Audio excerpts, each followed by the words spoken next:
tudo bem com vocês? Prontos para mais uma aula de matemática? Muito bem, hoje vamos conversar sobre geometria, ampliação e simetria. Fique bem atento para ver o que isso significa. Para darmos início à nossa aula, os materiais básicos aí do dia a dia, caderno, lápis, borracha, apontador e também lápis de cor, régua, tesoura e uma folha de papel quadriculado. Joia? Um tempinho lá para você separar esse material.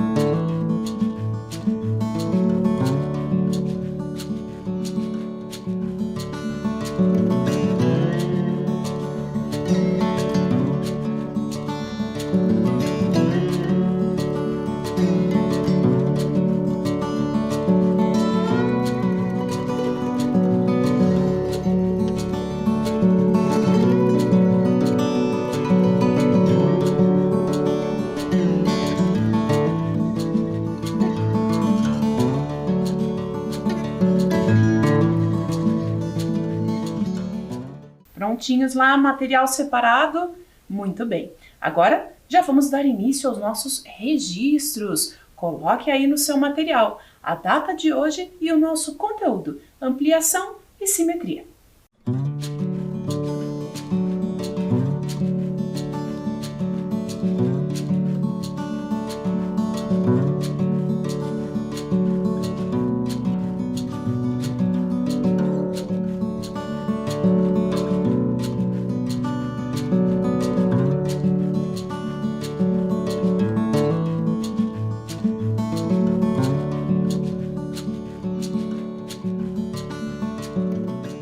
Vamos começar nossa aula então relembrando.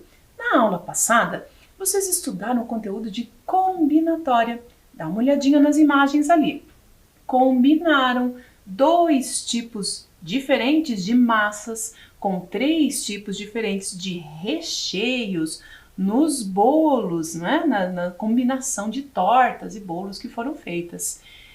Representando de duas maneiras diferentes. Percebam ali na imagem alguns momentos com desenho e outros momentos com um esquema, uma organização ali. Então, com a base ali da torta de chocolate, poderiam se alternar recheios de pêssego, cereja e morango. E assim, formariam três tortas diferentes. A mesma coisa com a base ali da torta de baunilha, outras três tortas diferentes. Portanto, com dois tipos de massas e três tipos de recheios, ao todo seria possível formar 6 combinações diferentes de tortas. Lembram?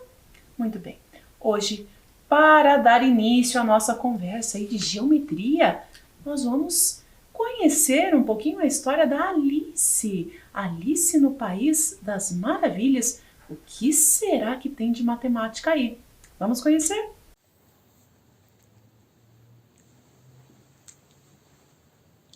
Você conhece a história da Alice no País das Maravilhas? Bom, eu tô aqui para contar para você uma versão bem resumidinha da história para você conhecer um pouquinho mais dessa menina que vai parar num lugar completamente louco, cheio de coisas esquisitas e que ela muda de tamanho várias vezes. Quer saber como? Então me acompanha aqui.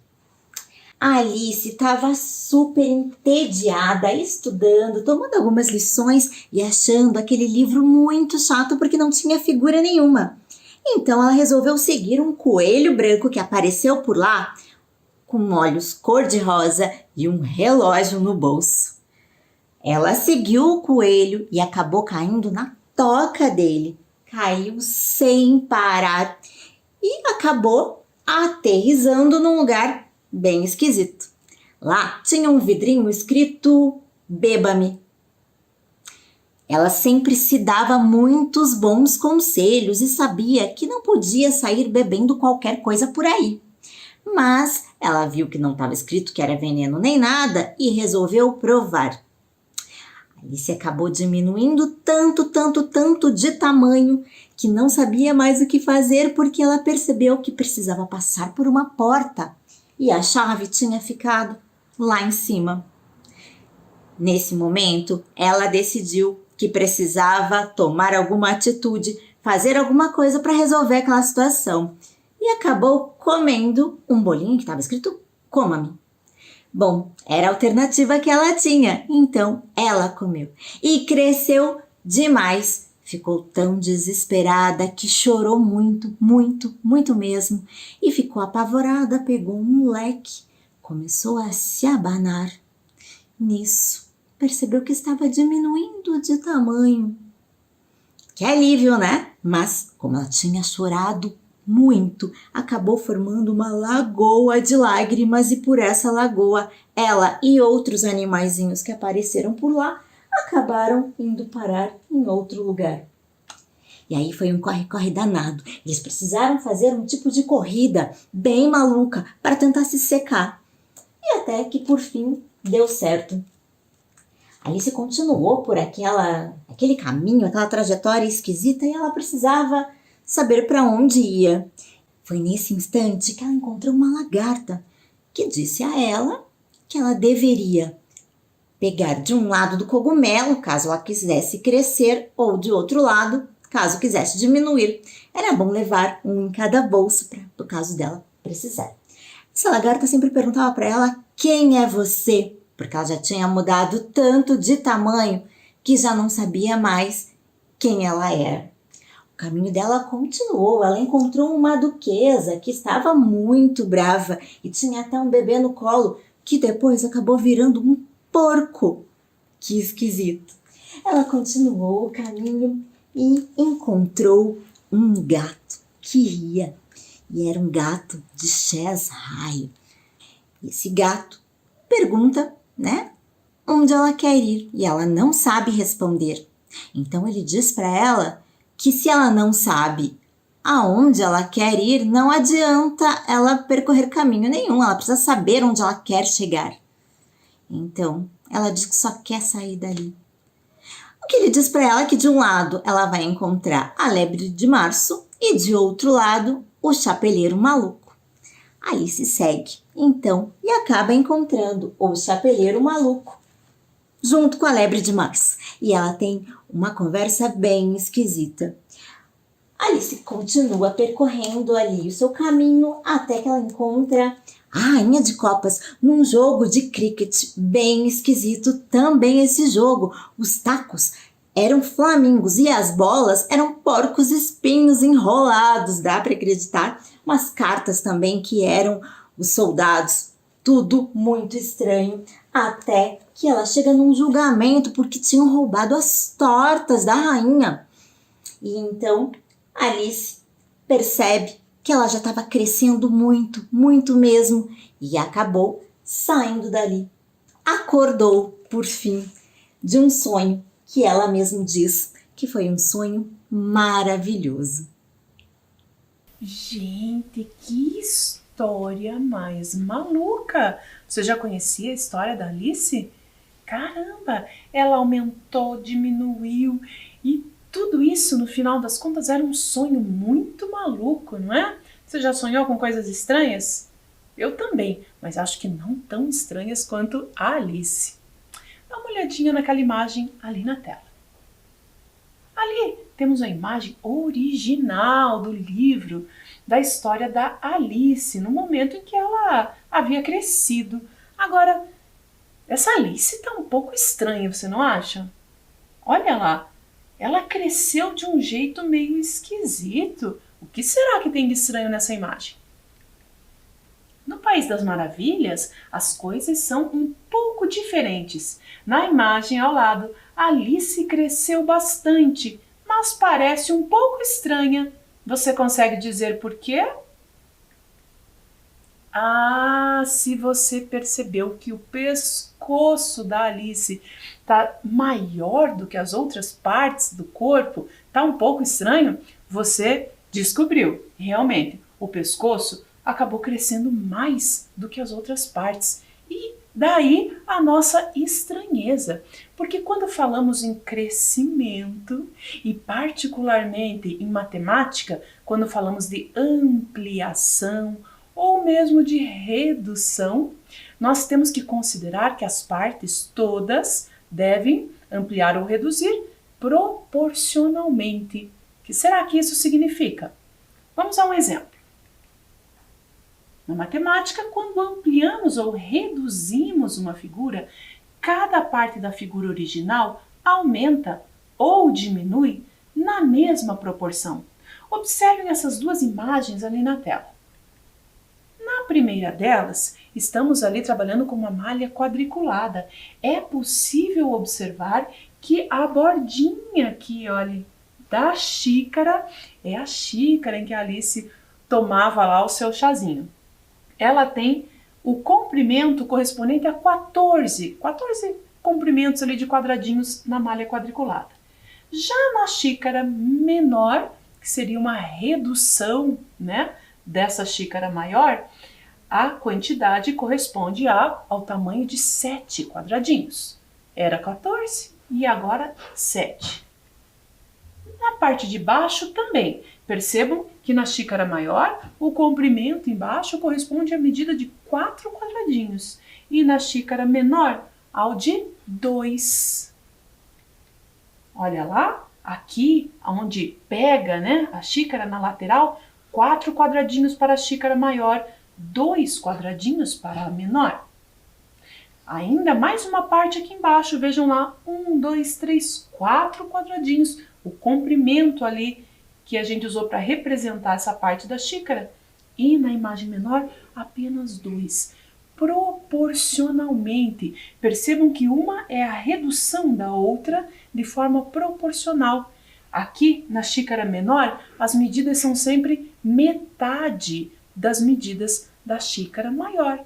Interessante, não é? Isso quer dizer ser proporcional. Agora, vamos ver se entendemos mesmo? Olha lá uma proposta. A partir da imagem original da cama de Alice, identifique em qual das opções a redução da figura foi feita corretamente.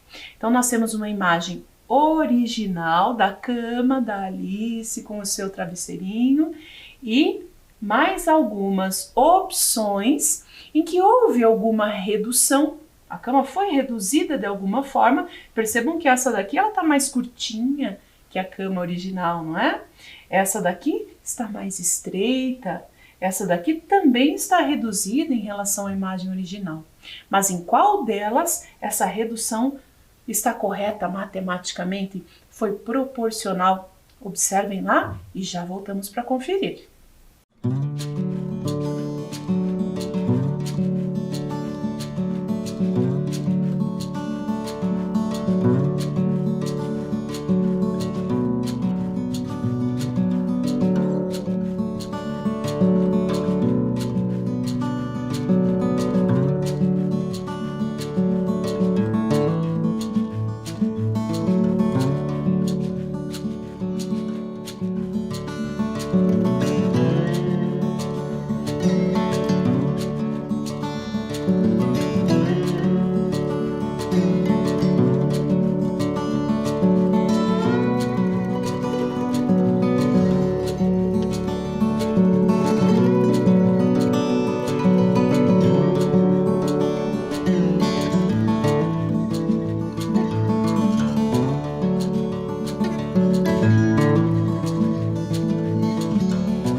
Vamos lá? Então, observem que na primeira alternativa, de fato, aqui no comprimento ali da cama, diminuiu, não é? Antes eram 1, 2, 3, 4, 5, 6, tamanho de 6 quadradinhos ali, e agora apenas 4. Ela reduziu.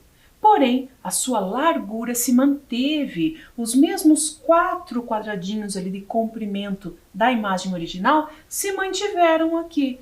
Portanto, reduziu apenas uma das dimensões, não é proporcional. A outra opção, percebam que 1, 2, 3, 4 eram 6 quadradinhos de comprimento ali da cama e agora apenas 4, reduziu.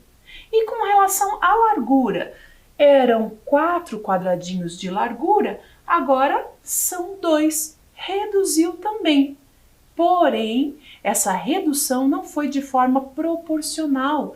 Observem que o tamanho aqui de 2 quadradinhos corresponde à metade do tamanho 4 quadradinhos. Porém, o comprimento aqui de 4 quadradinhos não corresponde à metade de 6, certo? Metade de 6 seria 3.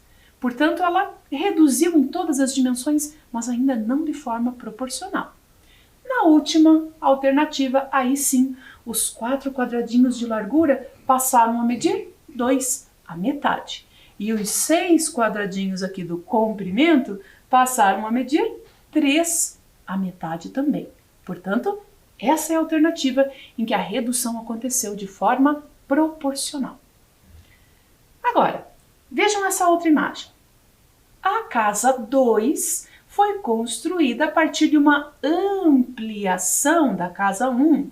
De quanto foi essa ampliação?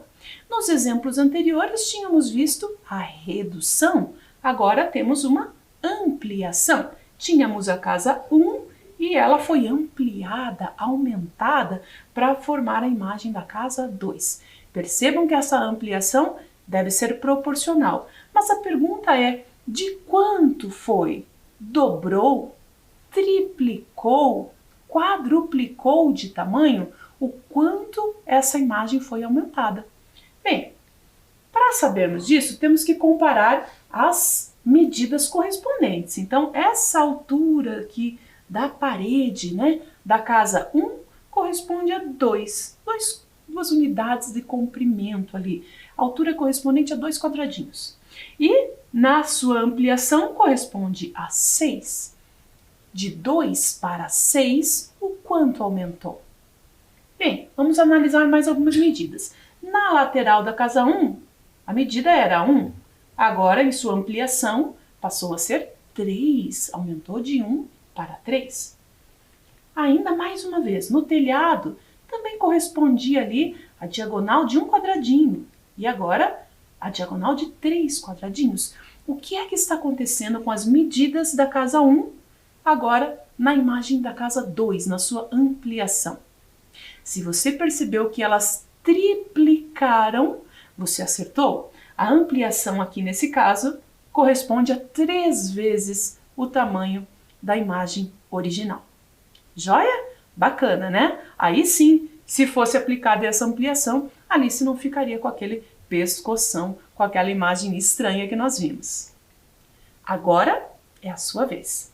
A Alice cresceu e precisa de uma casa com o dobro do tamanho.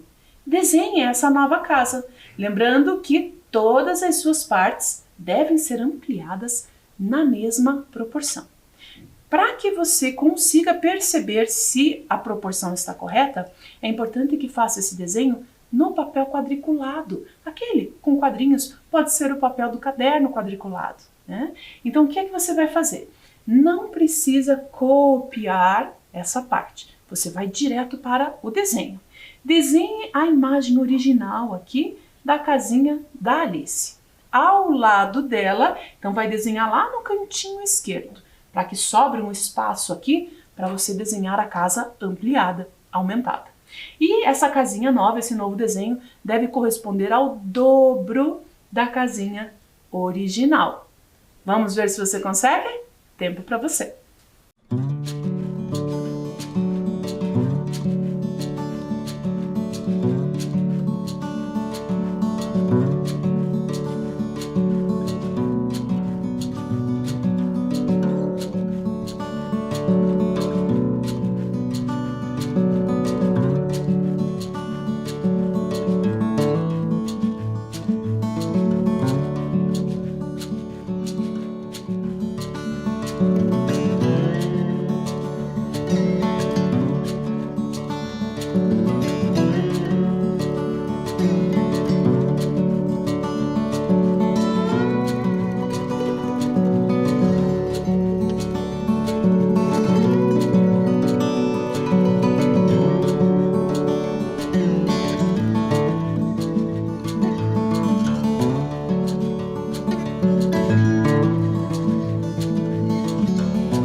Então, como é que ficou o seu desenho aí?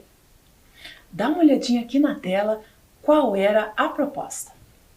Bem, ao lado da casinha, nós vamos desenhar uma casa nova, uma nova imagem correspondente ao dobro da casinha original. Percebam que essa primeira parede aqui, que antes media o correspondente a 3 quadradinhos, agora, na ampliação, vai ter que medir qual é o dobro de 3? Isso aí, 6, olhem lá, 6 quadradinhos. Aqui no beiral, para iniciar o telhado, era 1 quadradinho, agora será 2, serão 2. No telhado, observem lá, que a medida da casinha original correspondia ali a 3. Ela ultrapassava ali na diagonal, né? Um total de 3 quadradinhos. Na casinha nova, olha só, 1, 2, 3, 4, 5, 6. Chegou até lá em cima. A mesma medida para o outro lado do telhado.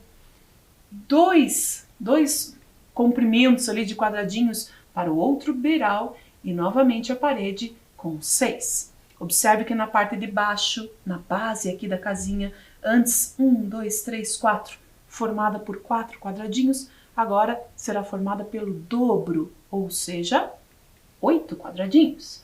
A porta também. Todos os elementos da casinha, todos os elementos da imagem original devem ser dobrados. Se a altura da porta correspondia a 2, agora terá que ser 4, olha só. Se a largura da porta correspondia a 1, agora será 2, o dobro. Olha lá. E agora sim, temos pronta então a nossa casinha ampliada para que a Alice possa crescer sem quebrar o telhado, não é verdade? Muito legal. Bem, agora nossa história continua, porque a nossa aula trabalha ampliação, trabalha redução e também tem um outro tema, a simetria. Vamos conversar mais um pouquinho com a Alice, então, para refletir sobre isso? Só que as aventuras de Alice não pararam por aí. Ela continua, agora através do espelho. Vai até a casa do espelho. Nesse momento que eu vou ler para você, é a parte em que ela está contando para Kitty, a gatinha, como é que é tudo por lá. Então, imagine agora como é que é essa casa do espelho. Vou lhe contar todas as minhas ideias sobre a casa do espelho. Primeiro, a sala que você pode ver através do espelho. Só que as coisas trocam de lado. Posso ver a sala toda quando subo numa cadeira, fora o pedacinho atrás da lareira. Oh, gostaria tanto de poder ver esse pedacinho. Agora, os livros são mais ou menos como os nossos. Só que as palavras estão ao contrário. Sei, porque segurei um dos nossos livros diante do espelho e eles seguraram um na outra sala. O que você acharia de morar na casa do espelho, Kitty? Será que lhe daria um leite lá? Talvez o leite do espelho não seja gostoso. Agora chegamos ao corredor. Só se consegue dar uma espiadinha no corredor da casa do espelho, deixando a porta da nossa sala de estar escancarada. É muito parecido com o nosso corredor, até onde se pode ver. Só que adiante pode ser completamente diferente. Como seria bom se pudéssemos atravessar para a casa do espelho? Você não concorda? Olha que bacana! Como será essa casa no espelho? Muito legal, né? Você já conhecia essa parte da história da Alice? Eu fiquei muito curiosa para conhecer uma casa do espelho. Olha só a representação que nós temos da casa da Alice e da casa do espelho. É claro, tudo que tinha na casa da Alice tem que aparecer na casa do espelho. Nada mais e nada menos, não é verdade? Tinha lá o sofá, que aparece tanto em uma quanto na outra casa, a mesinha com flores, o gatinho, não é? O lustre ali para iluminar a sala.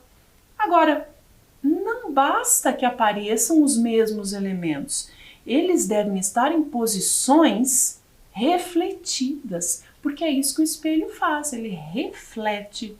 Então, observe que o mais próximo aqui do espelho, nós temos aqui ao meio a representação desse espelho, seria a luminária ali, o lustre, né? Bem, eu tenho ele aqui, tenho ele aqui. É o mais próximo do espelho, tanto na casa da Alice quanto na casa do espelho. E o que chega à distância maior aí, a maior distância, é o sofá. Está lá mais distante do espelho, na casa da Alice. Sua ponta aqui também mais distante do espelho, na casa do espelho. Porém, tem algum elemento que ainda não está dando esse efeito do reflexo, não está na mesma posição. Será que você identifica qual é? Olha, o gatinho, por exemplo, ele está com a cabeça voltada para o espelho.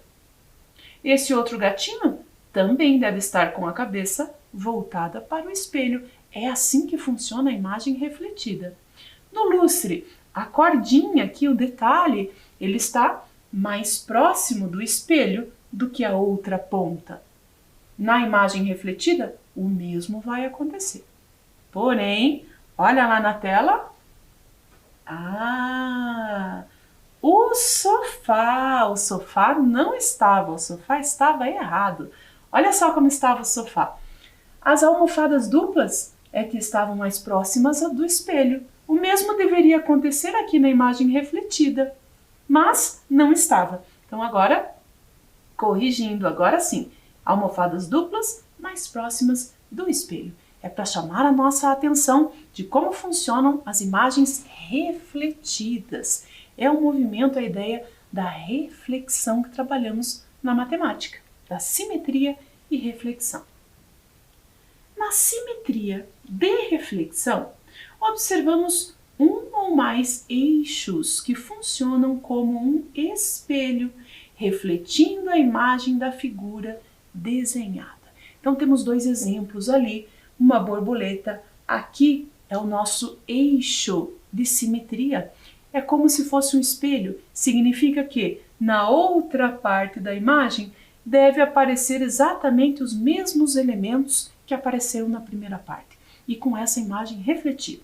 Se aqui próximo eu tinha a anteninha, não posso começar desenhando aqui a asa da borboleta. Tenho que começar desenhando a anteninha. Anteninha com anteninha, asa um pouco mais distante do eixo e o mesmo do outro lado, asa um pouco mais distante do eixo. Olha só como é que ficaria. Na outra imagem tem ali uma coroa, né, lá do reino, do País das Maravilhas. Então, na primeira parte, temos aqui na malha quadriculada a representação da coroa, aqui no meio, metade de um coração. O eixo de simetria tracejado em vermelho ali no meio, do outro lado deve continuar, completando a figura, coração e coroa. Joia? É assim que funciona a simetria na matemática. O símbolo a seguir representa o País das Maravilhas. Construa em cada quadro uma figura simétrica à anterior em relação ao eixo em destaque. Então, olha só, nós temos aqui um exemplo. Temos um material, uma malha quadriculada, semelhante à que aparece ali na tela, mas aqui a nossa apresenta apenas um eixo de simetria. Essa parte em destaque aqui, azul. Percebam que na tela nós começamos com uma imagem como essa daqui. Joia? Vou pôr aqui em cima só para que vocês consigam identificar. Se eu tivesse uma imagem como essa e precisasse representar ela de forma refletida aqui, né? A imagem simétrica a ela em relação a esse eixo, eu tenho que pensar nesse eixo como um espelho. Como é que seria? Como é que a imagem apareceria do lado de lá? Bem, percebam que entre o eixo de simetria e o início da minha imagem tem uma coluninha aqui inteira vazia, não é? O mesmo deve acontecer na imagem lá do outro lado. Então, eu vou posicionar a minha figura, olha lá, distante também, ao mesmo espaço, né, do eixo de simetria. É como se fosse um espelhinho, vejam lá, estava aqui, veio para cá, na mesma posição, na mesma altura aqui em relação à página, à folha, mas simétrico em relação ao eixo de simetria. Olha lá na tela que nós temos dois eixos agora. Um primeiro momento em que a gente vai repassar aquela imagem para o outro lado e depois passar de novo. É como se fossem dois espelhos. Olha só como vai ficar. No primeiro momento, a figura simétrica àquela anterior, aquela que nos foi apresentada, né? Simétrica em relação a esse espelhinho, a esse eixo, ela é assim, dois espacinhos distantes do eixo de simetria, mesma altura, mesma posição, só mudou, a posição ficou refletida agora. E se fôssemos fazer esse movimento mais uma vez, olha lá como ficaria. Olha, refletindo novamente, ela volta para a posição inicial. Joia? Esse é o movimento da simetria de reflexão. Lembre-se desse nome, lembre-se do reflexo no espelho da Alice, não é? É assim que funciona na matemática. E agora é a sua vez. Complete a figura a partir da linha pontilhada e descubra qual personagem da história vai aparecer. Você vai pegar novamente o seu papel quadriculado. Percebam que aqui, tracejadinho em vermelho, nós temos o eixo de simetria. É como se fosse o espelho. Então, a partir dele, do lado de lá, você tem que desenhar o mesmo que tem na figura original. Que bichinho será que vai aparecer aí? Já estou vendo que é um bichinho. Tem um olho e uma boca, não é? Desenha lá então, começa copiando esse desenho original lá na folhinha quadriculada, traça o eixo ali no meio e completa a figura do outro lado. Um tempinho lá para vocês.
Vamos então a outros problemas, mas com as mesmas ideias. Jéssica dobrou 2 folhas de papel ao meio e recortou alguns desenhos. Ao abrir os papéis, obteve as seguintes figuras. Olha lá, se essa corresponde à metade, né? A outra metade vai ficar com a mesma carinha, nas mesmas proporções, tanto numa figura quanto na outra. A dobra do papel que a Jéssica fez corresponde ao eixo de simetria. Sabendo disso, indique a posição correta da dobra do papel após ele ser aberto. Então, observem aqui. Eu tenho a imagem original aqui da casinha. Aonde será que deve ser o eixo de simetria, a dobra, para que, quando aberta, a outra metade seja igualzinha à primeira parte? Fica em 2 partes de mesmo tamanho e mesmo formato. Será que a dobra deve ser exatamente ao meio? Um pouco mais à esquerda, um pouco mais à direita? Observem que se eu dobrar a casinha exatamente ao meio, eu terei aquela imagem do início que, quando aberta, vai me dar a casinha inteira, certo? Agora, e se essa dobra tivesse sido feita mais no cantinho? Olha só, dobrei aqui, mais no cantinho, não dobrei exatamente ao meio. Quando eu abrisse, eu ficaria com a imagem de uma das partes diferente da imagem da outra parte, não é verdade? Olhem lá na tela então, de fato deve ser exatamente no meio. Essa é a ideia do eixo de simetria. Para a outra imagem, o mesmo deve acontecer. Para que eu tenha a primeira parte igualzinha à outra, também devemos fazer a dobra do papel exatamente na metade da figura. Vamos fazer aqui? Então, vou juntar uma parte com a outra parte, uma pontinha com a outra pontinha. A seta aqui também ficará dobrada exatamente ao meio. Olha lá, desse modo, quando eu abrir, terei aqui a representação do eixo de simetria e uma das partes exatamente igual à outra. Legal? Bem, esses eixos de simetria, vejam lá, eles podem variar em quantidade conforme a figura. Algumas figuras têm mais eixos de simetria do que outras. Eu tenho aqui a representação dessas figuras. Figuras A, B, C e D que aparecem ali na tela para vocês. Vamos tentar identificar quantos eixos de simetria temos em cada uma? Então vamos ver. Olha só, na figura A, de quantas maneiras a gente consegue dobrar essa figura ao meio, de modo que uma parte fique exatamente igual à outra?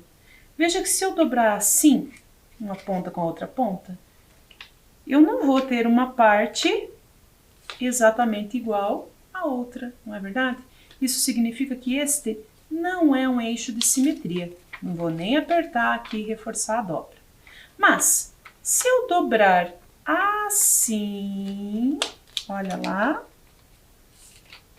desse modo, e abrir, aí sim é possível perceber que a parte de cima ficou exatamente igual à parte de baixo, espelhada.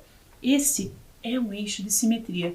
Aliás, é a única forma possível de dobrar essa figura para que isso aconteça. Olha lá na tela.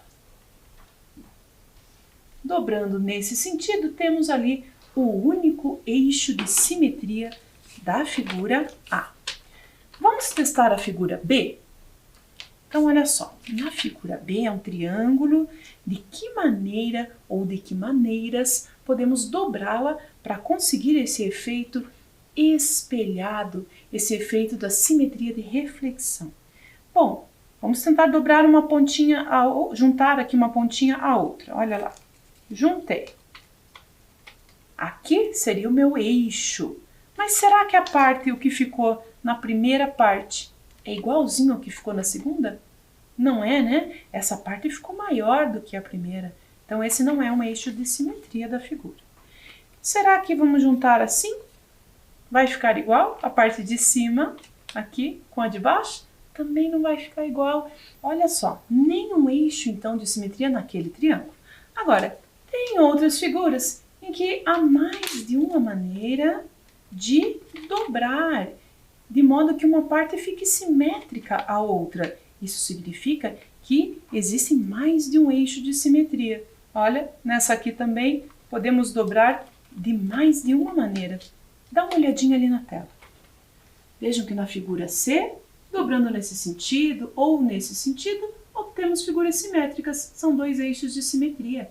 E na figura D, então, 1, 2, 3, 4 formas diferentes de dobrar, 4 eixos de simetria. Muito legal, né? Então, bem, nós hoje ficamos por aqui, depois de toda essa conversa maluca da Alice, ampliações, reduções e simetrias. E o que aprendemos hoje? Aprendemos a reconhecer, a desenhar com simetria, utilizando as ideias de ampliação, de redução e de simetria de reflexão. E conhecemos um pouco mais da matemática no País das Maravilhas. Bacana, né? Então por hoje era isso. E espero vocês na próxima aula. Tchau, tchau!